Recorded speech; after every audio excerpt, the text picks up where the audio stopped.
Hi everyone, welcome to my YouTube channel.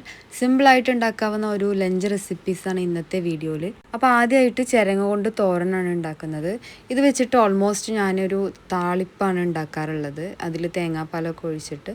അപ്പോൾ ഒരു പച്ചക്കറി കൊണ്ട് തന്നെ ഡിഫറെൻറ്റ് റെസിപ്പീസൊക്കെ ഉണ്ടാക്കി നോക്കുക. അതിൽ ഏറ്റവും ടേസ്റ്റി ആയിട്ടുള്ളത് ഷെയർ ചെയ്യുന്ന ഒരു ചാനലാണ് കേട്ടോ. അപ്പോൾ ആദ്യമായിട്ടാണ് കാണുന്നതെങ്കിൽ ഒന്ന് സബ്സ്ക്രൈബ് ചെയ്യുക. മാത്രമല്ല മറ്റ് ചില ഡിഫറെൻ്റ് ആയിട്ടുള്ള റെസിപ്പീസ്, ട്രാവലോഗ് എല്ലാം ഇൻക്ലൂഡ് ആക്കിയിട്ടുള്ള ഒരു ചാനലാണിത്. അപ്പോൾ തോരൻ ഉണ്ടാക്കാനായിട്ട് എണ്ണ ചൂടായി വരുമ്പോൾ കടുക് ഇട്ട് കൊടുത്തതിന് ശേഷം നന്നായി ചെറുതായി കട്ട് ചെയ്തിട്ടുള്ള ഈ ചിരങ്ങ അതിലേക്ക് ഇട്ട് കൊടുക്കാം. ശേഷം ആവശ്യത്തിന് ഉപ്പും കുറച്ച് മഞ്ഞൾപ്പൊടിയും കൂടി ആഡ് ചെയ്ത് കൊടുത്ത് ഒന്ന് നന്നായി മിക്സ് ചെയ്തെടുക്കാം. ഇനി ഇതൊന്ന് വെന്ത് കിട്ടാനായിട്ട് അടച്ച് കുക്ക് ചെയ്തെടുക്കാം. ഇനി ഇതിലേക്ക് തേങ്ങയും പച്ചമുളകും ചതച്ചെടുക്കാം. അതിനായിട്ട് ഞാനിവിടെ ഈ ഒരു കല്ല് ഉപയോഗിച്ചിട്ടാണ് ചതച്ചെടുക്കുന്നത്. ഇങ്ങനെ ചതച്ചെടുക്കുന്നതാണ് ഇതിൽ കൂടുതലായിട്ട് ടേസ്റ്റ് ഉണ്ടാവുക. ഇതുപോലെ നന്നായി ചതച്ചെടുത്തതിന് ശേഷം ഈ വെന്തിട്ടുള്ള ചിരങ്ങയിലേക്ക് ആഡ് ചെയ്ത് കൊടുക്കാം. അതിനുശേഷം കുറച്ച് വെള്ളം കൂടി ചേർത്ത് കൊടുക്കുന്നുണ്ട്.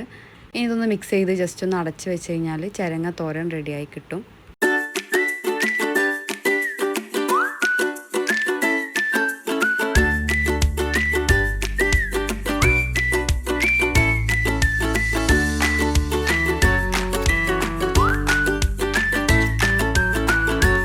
അടുത്തതായിട്ട് കോളിഫ്ലവർ കൊണ്ട് ഒരു ഐറ്റമാണ് ഉണ്ടാക്കുന്നത്. അതിന് വേണ്ടിയിട്ട് കട്ട് ചെയ്ത് വെച്ച് കഴുകി വൃത്തിയാക്കിയിട്ടുള്ള ഈ ഒരു കോളിഫ്ലവറിലേക്ക് മഞ്ഞൾപ്പൊടി, മുളക് പൊടി, ആവശ്യത്തിന് ഉപ്പ് എന്നിവ ചേർത്ത് കോൺഫ്ലവറും കൂടി ആഡ് ചെയ്ത് കൊടുത്തതിന് ശേഷം ഒന്ന് മിക്സ് ചെയ്ത് മാറ്റി വെക്കാം. നന്നായിട്ട് കുഴച്ച് ഒരു 5 മിനിറ്റ് മാരിനേറ്റ് ചെയ്യാൻ വേണ്ടി വെക്കേണ്ടതുണ്ട് കേട്ടോ. അടുത്തതായി ഒരു പാനിൽ എണ്ണ ചൂടായി വരുമ്പോൾ ചോപ്പ് ചെയ്തെടുത്തിട്ടുള്ള വെളുത്തുള്ളി ഇട്ട് കൊടുക്കാം. അതിനുശേഷം നന്നായി ചെറുതായി ചോപ്പ് ചെയ്തെടുത്തിട്ടുള്ള ഉള്ളിയും കൂടി ഇട്ട് കൊടുത്ത് നന്നായി ഒന്ന് മിക്സ് ചെയ്തെടുക്കാം.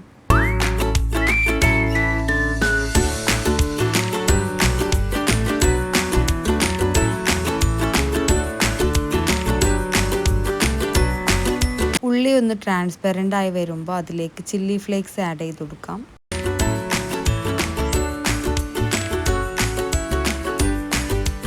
ഒരു പിഞ്ച് ഉപ്പും കൂടി ചേർത്ത് മിക്സ് ചെയ്തതിന് ശേഷം മസാല ചേർത്ത് കോളിഫ്ലവർ ഇതിലേക്ക് ഇട്ട് കൊടുക്കാം.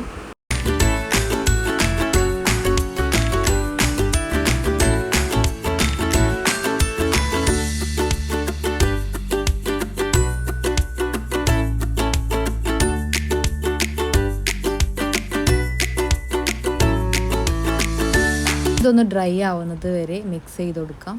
അതിനുശേഷം ടൊമാറ്റോ കെച്ചപ്പ് ഒരു സ്പൂൺ ആഡ് ചെയ്ത് കൊടുക്കുന്നുണ്ട്.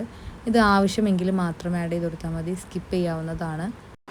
ഇനി ഇതൊരു ഗ്രേവി ടൈപ്പ് ആയി കിട്ടാൻ വേണ്ടിയിട്ട് ഗോബി മഞ്ചൂരിയൻ പൗഡർ കുറച്ച് വെള്ളം ചേർത്ത് ആഡ് ചെയ്ത് കൊടുക്കുന്നുണ്ട്. ഈ മസാല ഇല്ലെങ്കിലും കുഴപ്പമില്ല, ഇതിന് പകരമായിട്ട് കുറച്ച് കോൺഫ്ലവർ വെള്ളം ആഡ് ചെയ്തിട്ട് മിക്സ് ചെയ്ത് കൊടുത്താൽ മതി. ഇനി ഇതൊന്ന് തിക്കാവുന്നത് വരെ മിക്സ് ചെയ്ത് കൊടുത്തതിന് ശേഷം ഇത് സെർവ് ചെയ്യാവുന്നതാണ്.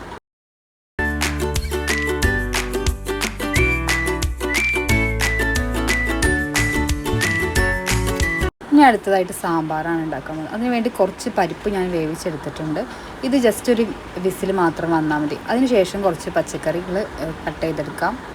ഏത് വെജിറ്റബിൾസ് വേണമെങ്കിലും എടുക്കാവുന്നതാണ്. ഞാൻ എപ്പോഴും സാമ്പാർ ഉണ്ടാക്കുമ്പോൾ ഈ ബ്രിഞ്ചാൾ, അതുപോലെ കോവക്ക, ചെറിയ കഷ്ണം മത്തങ്ങയൊന്നും സ്കിപ്പ് ചെയ്യാറില്ല. ഇത് നമ്മളുടെ സാമ്പാറിന് കുറച്ച് ടേസ്റ്റും കട്ടിയൊക്കെ ഉണ്ടാവാൻ വേണ്ടി ഹെൽപ്പ് ചെയ്യും.